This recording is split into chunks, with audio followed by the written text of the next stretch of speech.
Hi, so today is 24th of August 2020, set 12, 25 MCQ in 30 minutes. First section है This is about polity. Polity में chief election commissioner, role of election commissioner अभी काफ़ी ज़्यादा news में है। बिहार में अभी असेंबली इलेक्शंस भी हो रहे हैं। Consider the following statements. Chief election commissioner और other election commissioner enjoy equal power but receive करेंगे अनइक्वल सैलरी। ये जो office of this election commissioner होता है, इसमें एक सीईसी होता है। This is a multi member body. CEC हैं और 2 इलेक्शन कमिश्नर हैं यहाँ पे। अभी मिस्टर अशोक लवासा यहाँ पे थे, now he is moving to this ADB. तो ये है फर्स्ट स्टेटमेंट कि पावर इक्वल होती है बट जो सैलरी होती है वो अनइक्वल होता है। Second, chief election commissioner is entitled to the same salary as is provided to a जज ऑफ द सुप्रीम कोर्ट। जो सीईसी हैं और जो जज हैं सुप्रीम कोर्ट, दोनों का सैलरी इक्वल होगा।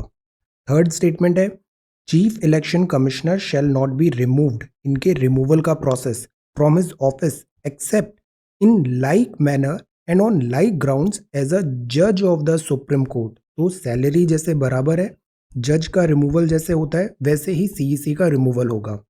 Third, fourth, the term of office of the election commissioner is 5 years from the date he assumes his office or till the day he attains the age of 62 years, whichever is early. अब हमें बताना है इन 4 में से correct statement कौन से हैं। So इसमें राइट आंसर होगा this B. B is the right option, मतलब 2 and 3। Second is correct, salary जो होती है वो जज सुप्रीम कोर्ट के इक्वल होती है सीईसी की। और थर्ड भी करेक्ट है कि जो रिमूवल है that is same as the removal of जज of the Supreme Court. But ये रॉन्ग है। वाई? बिकॉज जो सीईसी और ईसी होते हैं दे आर बेसिकली इक्वल, इनका सैलरी भी इक्वल होता है, दिस पावर्स फंक्शंस भी इक्वल होते हैं, सीईसी एंड ईसी। तो अनइक्वल सैलरी नहीं होता है, दिस इज इक्वल सैलरी। फिर जो टर्म है ये 5 नहीं होता है, ये होता है 6। और ये 62 नहीं होता है, this is 65। So this is 6 and 65। तो ये स्टेटमेंट भी रॉन्ग है। So the right option is this B, 2 and 3। ये सेकेंड क्वेश्चन है। The president of India, India के president time to time fix करते हैं number of election commissioners of the election commission of India on the basis of. पहला एक time था तब India में एक ही इलेक्शन कमिश्नर होता था, chief election commissioner.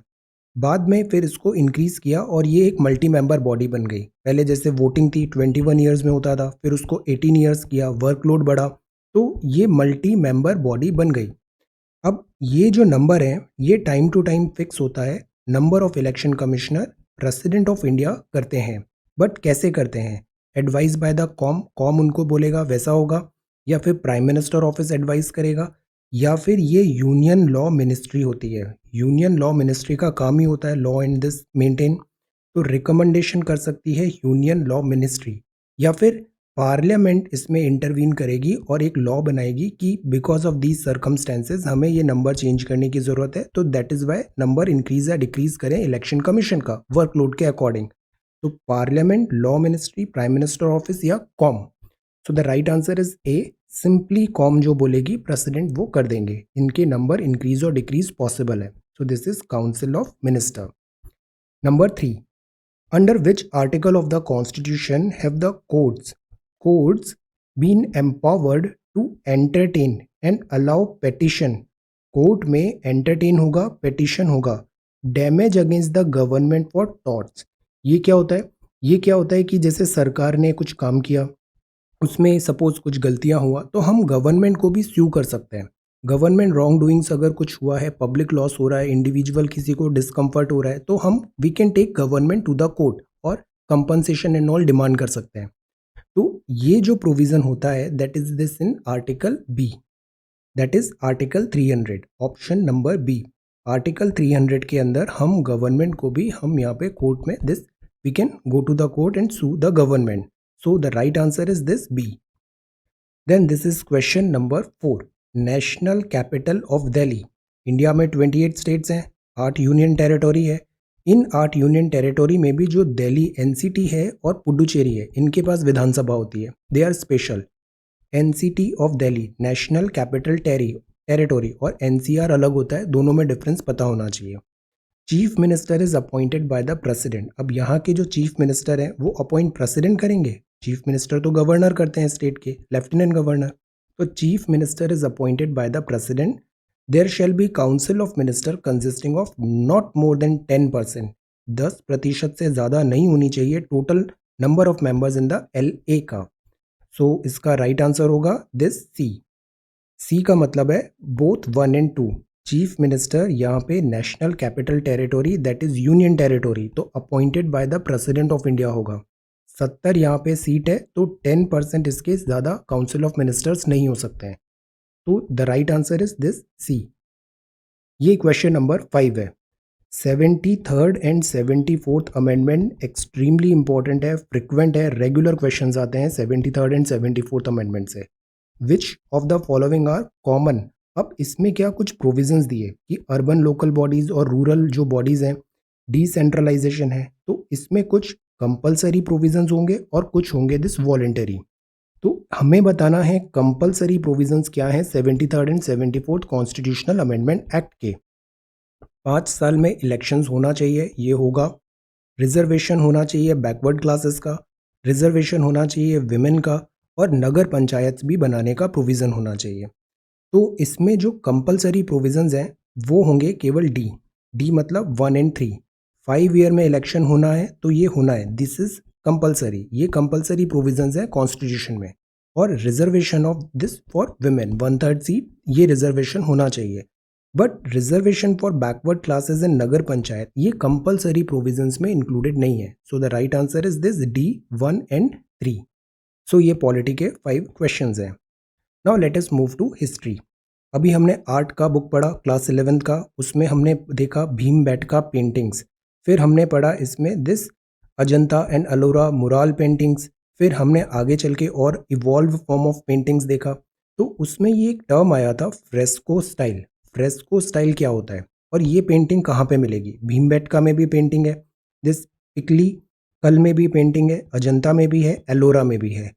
Fresco style but कौन सी है पेंटिंग का? तो फ्रेस्को स्टाइल जो होता है ना, उसमें होता है जैसे दीवार गीली है, मुराल पेंटिंग मतलब दीवार पे पेंटिंग होती है। मुराल में अगर ये दीवार गीली है, प्लास्टर गीला है और इसमें हमने ऐसे पिगमेंट्स डाल दिए एंड यूज़ किया, तो that is called this fresco style. तो ये फ्रेस्को स्टाइल होता है this C. Ajanta is the right answer. Ajanta Ellora both are very very important, Ajanta and Ellora. Then ये है shows renunciation. Buddhism is again very important. Every year you can expect one question. Buddhism and Jainism. Renunciation मतलब सब कुछ छोड़ के जा रहे हैं, renunciation त्याग हो रहा है, that is renunciation. तो renunciation जो है वो सिंबल किससे दिखाया गया है? बिकॉज बुद्धिज्म में क्या होता है, सिंबॉलिक होता है, चीज़ें जो एसोसिएटेड विद बुद्धा है वो बताती हैं, दिस मैसेज देती है बुद्धिज्म का। लोटस, बुल, ये जो चीज़ें होती है ये बिगनिंग बताती है, this birth and all, lotus, bull. Elephant जो बताता है ये बताता है strength, calm, peace. Elephant symbol of power, elephant, strength, knowledge. Horse, horse जो बताता है कि अब जा रहे हैं यहाँ से, that is this renunciation. So that is this D horse. 7th का होगा डी हॉर्स। ये है second round table conference. Second round table conference, first round table conference, ये सारा जो दौर था ये था इस सिविल डिसोबीडियंस मूवमेंट में। हमने 3 मूवमेंट देखे हैं, एनसीएम, सीडीएम, क्यूआईएम। एनसीएम माइल्ड है, सीडीएम और थोड़ा स्ट्रांग होगा और क्यूआईएम और ज़्यादा स्ट्रांग हो जाएगा। तो ये जो सिविल डिसोबीडियंस मूवमेंट था इसमें कांग्रेस का पार्टिसिपेशन के लिए दिस यहाँ पे पैक्ट साइन होता है और फिर यहाँ पे गांधी जी जाते हैं सेकेंड राउंड टेबल कॉन्फ्रेंस में, बट इसके कुछ रिजल्ट्स नहीं निकलते हैं। क्यों फेल होता है?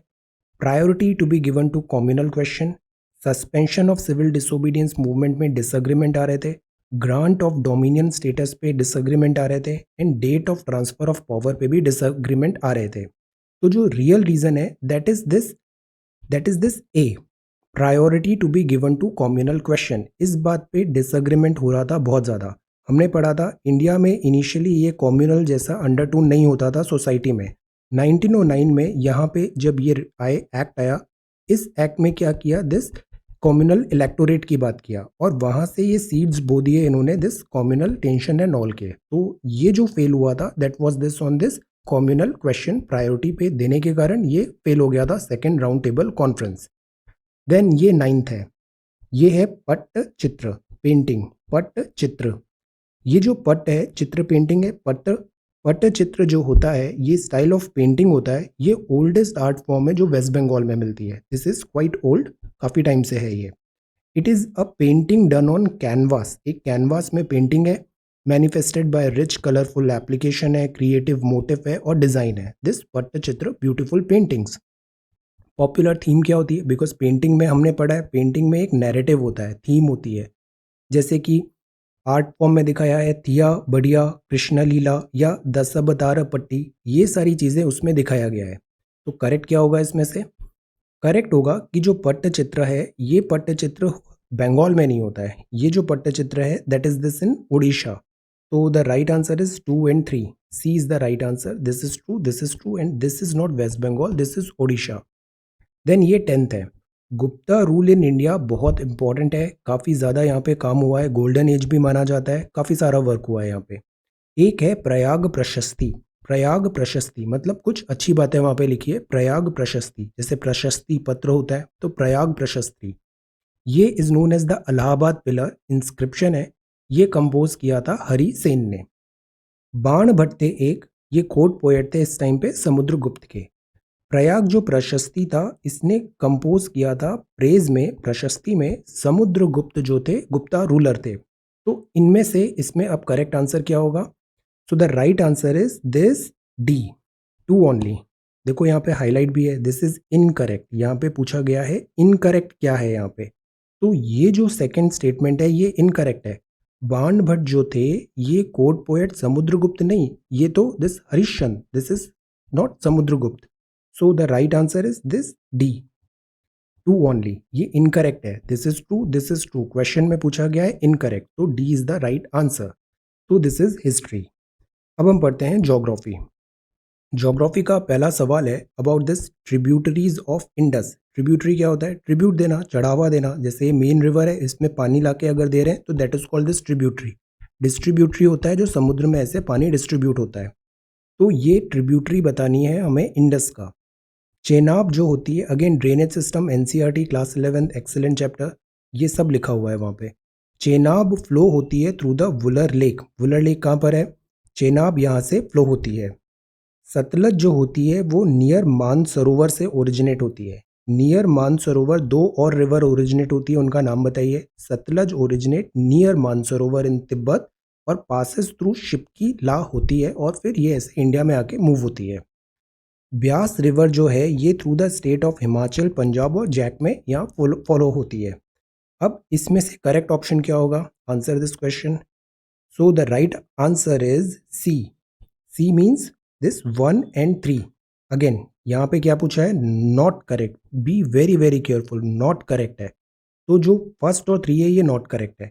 चेनाब फ्लो नहीं होती है वुलर में, the river is Jhelum, not Chenab.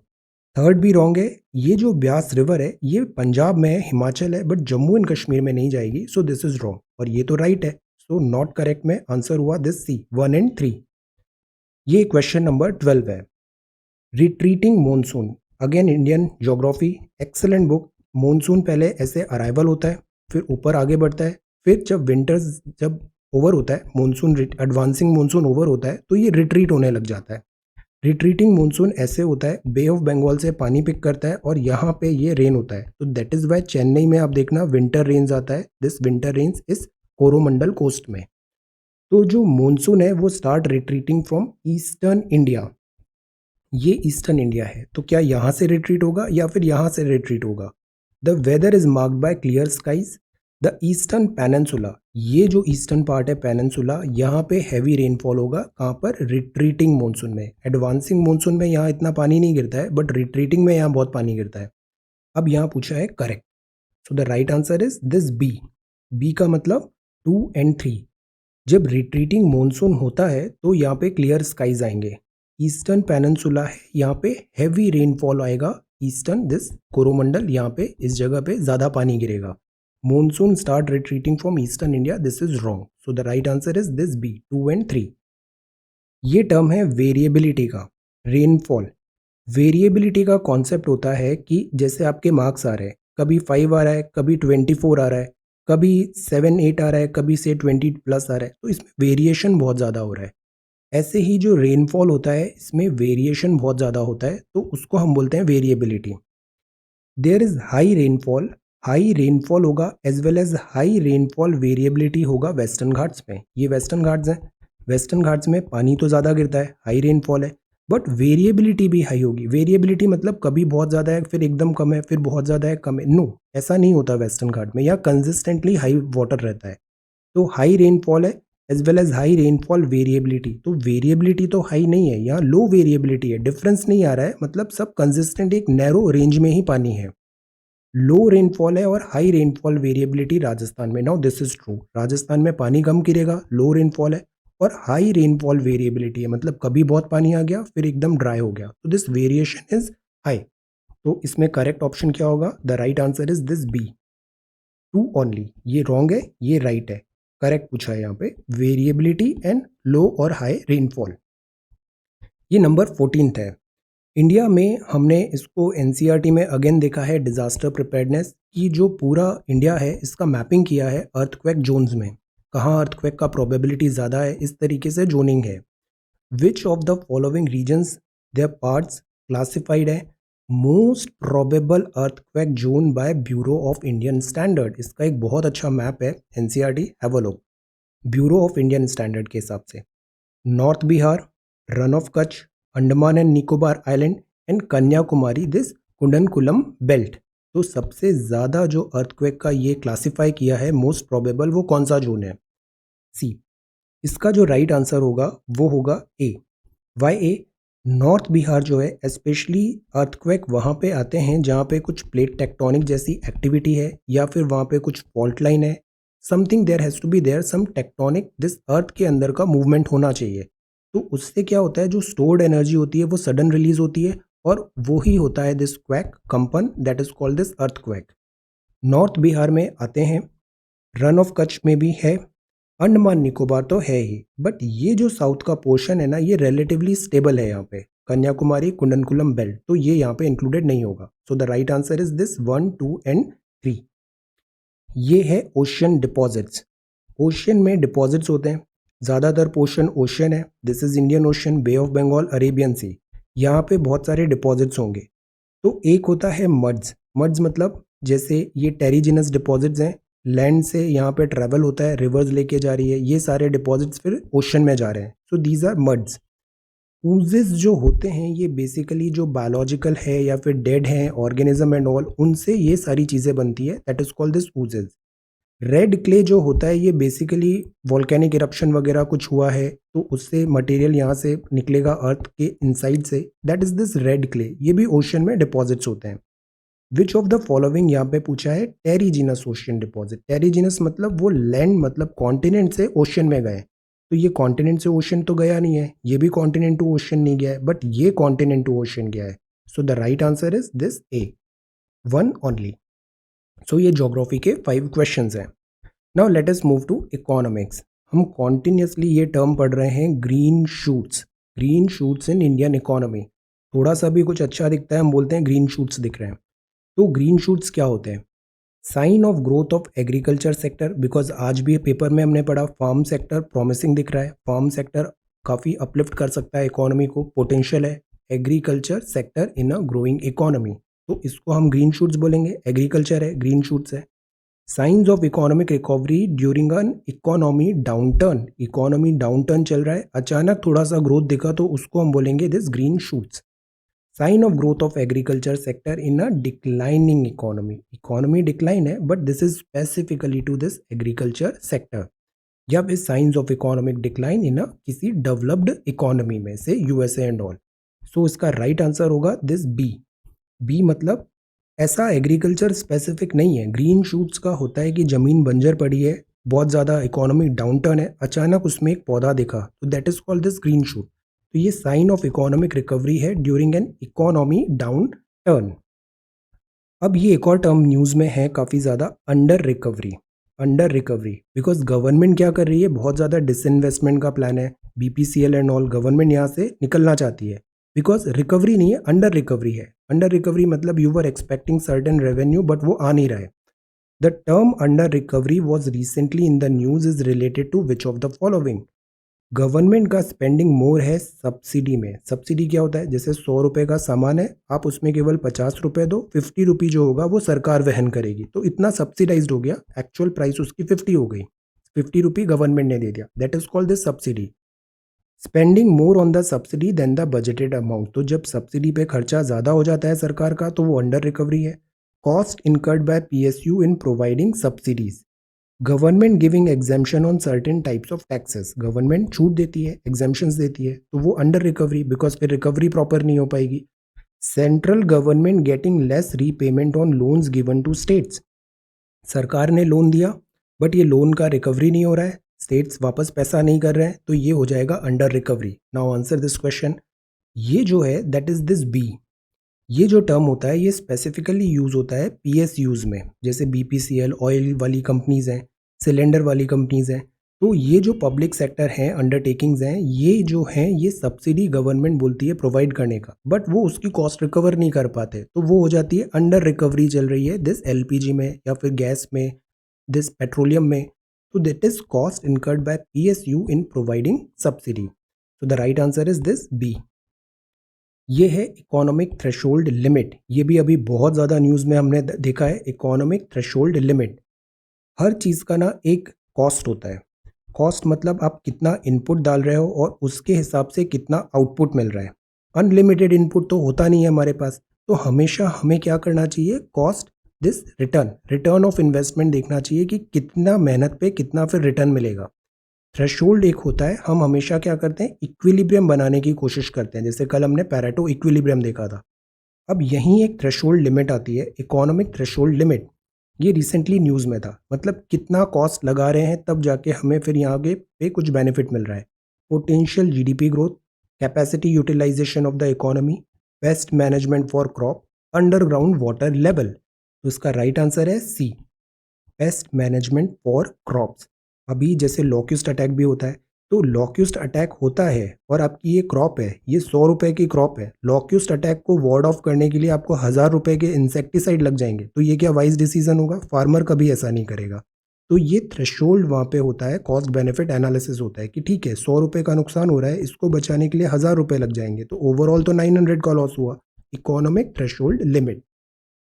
Then ये है near money.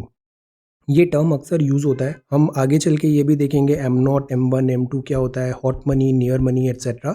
Right now what do you mean by this near money? Broad money, narrow money, ऐसे बहुत सारे टर्म्स होते हैं. नियर मनी क्या होता है? नियर मनी मतलब पास का पैसा.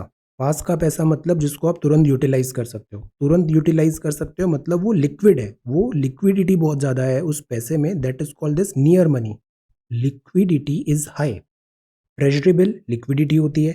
Saving account small time deposit है, जब चाहे पैसा विड्रॉ कर लो, लिक्विडिटी होती है. Retail money market mutual funds ये भी आप ले सकते हो, लिक्विडिटी होती है यहाँ पे.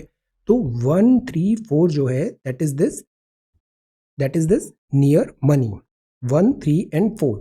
जबकि जो क्रेडिट कार्ड होता है, तो क्रेडिट का तो मतलब ही होता है उधार. ये आपका पैसा नहीं होता है credit card, that is not your money, this is a liability. ये मनी भी नहीं है, ये लाइबिलिटी है. Credit card that is why near money में काउंट नहीं होता है.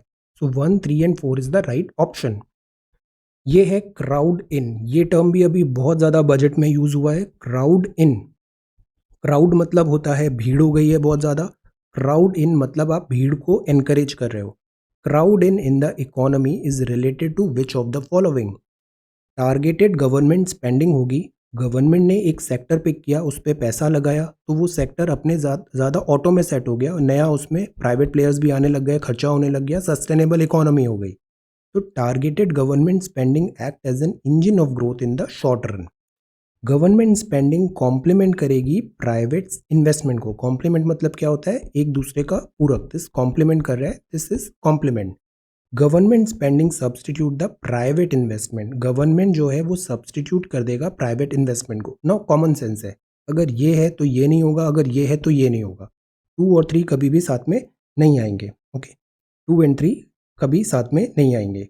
नाउ थर्ड है, फोर्थ है, government spending boost demand for goods which in turn increase private demand. तो सरकार ने कुछ टेम्पररी पैसे लगा के डिमांड बढ़ा दिया, अब प्राइवेट सेक्टर भी आने लग गया और रोप इन हुआ और इकोनॉमी चल निकली। तो इनमें से करेक्ट आंसर क्या होगा? The right answer is this C.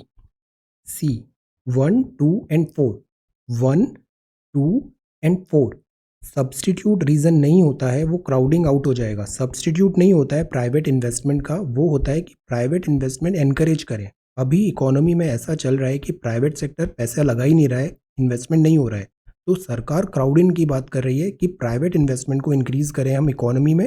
This is there third. So the right option is this 1, 1, 2 and 4 substitute नहीं होगा, कॉम्प्लीमेंट होगा। करेक्ट कोड बताना है यहाँ पे। नाउ ये है करंट अफेयर्स। करंट अफेयर्स में ये एक और मॉडल अभी काफ़ी न्यूज़ में है, हाइब्रिड एन्युटी मॉडल। एक होता है पब्लिक प्राइवेट पार्टनरशिप, मतलब गवर्नमेंट है और साथ ही साथ यहाँ पे प्राइवेट सेक्टर भी है। इन दोनों का लेवल ऑफ पार्टीशन क्या है, पार्टिसिपेशन क्या है, टर्म्स एंड कंडीशन क्या है, तो इससे बहुत सारे परमुटेशन कॉम्बिनेशन हो सकते हैं depending upon this participation, terms and conditions etcetera, जैसे बीओटी होता है एंड ऑल। तो एक होता है हाइब्रिड। हाइब्रिड का मतलब क्या होता है? दो चीज़ें होती है यहाँ पे, उन दोनों से मिला होता है, तो that is called hybrid. Annuity model, नाम पे जाना है, हाइब्रिड एन्युटी मॉडल। तो it is a new form of BOT annuity model, but ये तो हाइब्रिड है। तो बॉट एन्युटी मॉडल है, गवर्नमेंट कंट्रीब्यूट करेगी 60% of the project cost in first 5 year through annual payment, because annuity है। There is no right to collect toll for the developer. जो develop कर रहा है से प्राइवेट सेक्टर, उसके पास राइट नहीं है टोल कलेक्ट करने का। जैसे जो हाईवेज हुए, डैम्स हुए या फिर पोर्ट्स हुए, ये सब पीपीपी मॉडल के थ्रू बनते हैं। इवन रेलवे स्टेशन भी पीपीपी मॉडल के थ्रू बन रहे हैं। करेक्ट स्टेटमेंट बताना है। अब इसमें जो करेक्ट स्टेटमेंट है that is this C. C three. तो ये जो मॉडल है इसमें हाइब्रिड है। ये हाइब्रिड मतलब इसमें बॉट एन्युटी भी होगा और साथ ही साथ दिस ईपीसी भी होगा, इंजीनियरिंग प्रोक्योरमेंट कंस्ट्रक्शन, जो ये प्राइवेट प्लेयर से कर रहे हैं।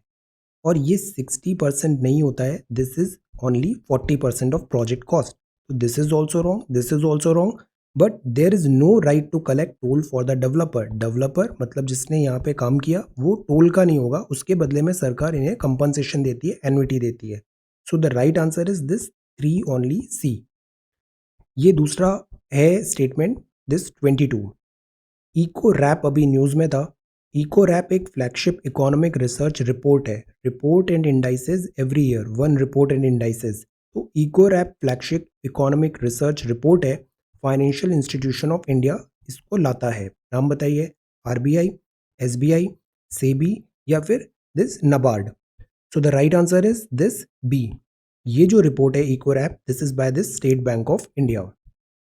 हर साल अप्रैल 21 हम सेलिब्रेट करते हैं सिविल सर्विसेज डे के नाम पे। कोमेमोरेट करते हैं, एड्रेस करते हैं किन इंडियन लीडर को made among the probation of this administrative services officer in 1947, father of this civil services in India, administrative services officer, इनको कोमेमोरेट करते हैं civil services day April 21। Nehru ji, Ambedkar Sahab, बाबा दिस सरदार वल्लभ भाई पटेल जी या फिर लाल बहादुर शास्त्री जी।